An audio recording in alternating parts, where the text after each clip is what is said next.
Hello दोस्तों, आपका स्वागत है हमारे चैनल जीके मास्टर में। और आज हम लोग बात करेंगे बिहार सरकार के द्वारा जो मिशन सरकारी नौकरी लाया गया है उसमें 1 महीने विलम्ब किया गया है।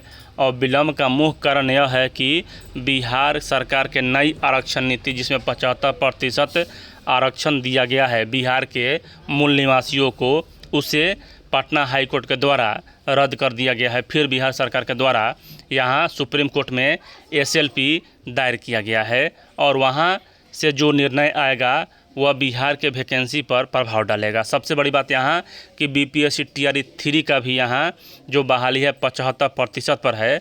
और अगर सुप्रीम कोर्ट के द्वारा भी जो पटना हाई कोर्ट के आदेश को मान्य किया जाता है तो फिर से यहाँ 60% पर आरक्षण आ जाएगा।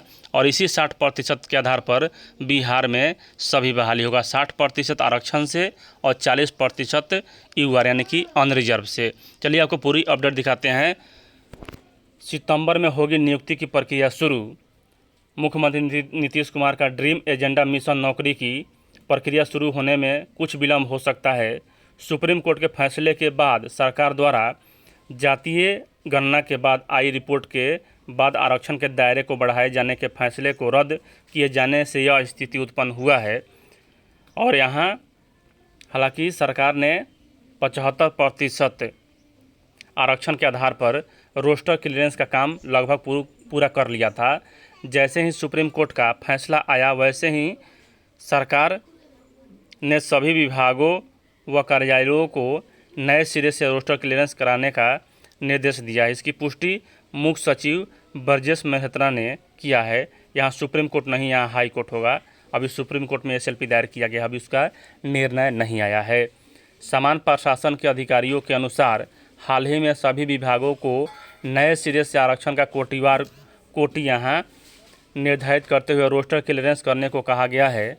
विभागों में यह काम तेज़ी से चल रहा है। कई विभाग से रिक्त पदों के विरुद्ध रोस्टर क्लियरेंस होकर समान प्रशासन विभाग को प्राप्त हो गया है, उसकी समीक्षा की जा रही है। विभागों से इस माह के अंत तक रोस्टर क्लियरेंस का काम खत्म होते ही यहाँ समान प्रशासन विभाग मतलब कि आरक्षणवार और वर्गवार यहाँ पदों की समीक्षा के लिए नियुक्ति तैयार करेगा, एजेंसी को भेजेगा। बिहार में एक नियम है कि सबसे पहले कोई वैकेंसी समान प्रशासन विभाग के पास भेजी जाती है, फिर समान प्रशासन विभाग वहां से संबंधित आयोग को भेजती है। एजेंसियों यथा बिहार लोक सेवा आयोग, बिहार राज्य कर्मचारी आयोग, बिहार तकनीकी सेवा आयोग, बिहार पुलिस सेवा आयोग, केंद्रीय सिपाही चयन परिषद सिपाही को नियुक्ति से संबंधित अधिसूचना भेजी जाएगी। उल्लेखनीय है कि एनडीए की सरकार बनने के बाद मुख्यमंत्री नीतीश कुमार ने राज्य में खाली पड़े 12 लाख पदों को भरने के लिए नियुक्ति प्रक्रिया शुरू करने की घोषणा की थी, जिसमें स्वास्थ्य, शिक्षा, पुलिस विभागों में सबसे ज़्यादा रिक्तियां हैं। इसके अतिरिक्त पंचायती राज, राजस्व एवं भूमि सुधार, उद्योग एवं उपभोक्ता संरक्षण, समाज कल्याण विभाग, विज्ञान एवं प्रौद्योगिकी विभाग, श्रम संसाधन विभाग, यह सब पद मतलब खाली पड़े पदों को लेकर सरकार की तैयारी है कि विधानसभा चुनाव के पूर्व अधिसूचना जारी होने के पहले तक सभी रिक्त पदों को भर दिया जाए। और आप सभी जान ही रहे हैं कि अगले साल बिहार में विधानसभा का चुनाव है और पिछले विधानसभा में जो मुख्यमंत्री जी के द्वारा घोषणा किया गया था 7 निश्चय का कार्यक्रम, और उसमें कहा गया था बिहार में 10 लाख सरकारी नौकरी और 10 लाख रोजगार दिया जाएगा। तो यहाँ कहीं से भी कोई चूक नहीं हो, इसलिए इस पर मतलब कि काम किया जा रहा है।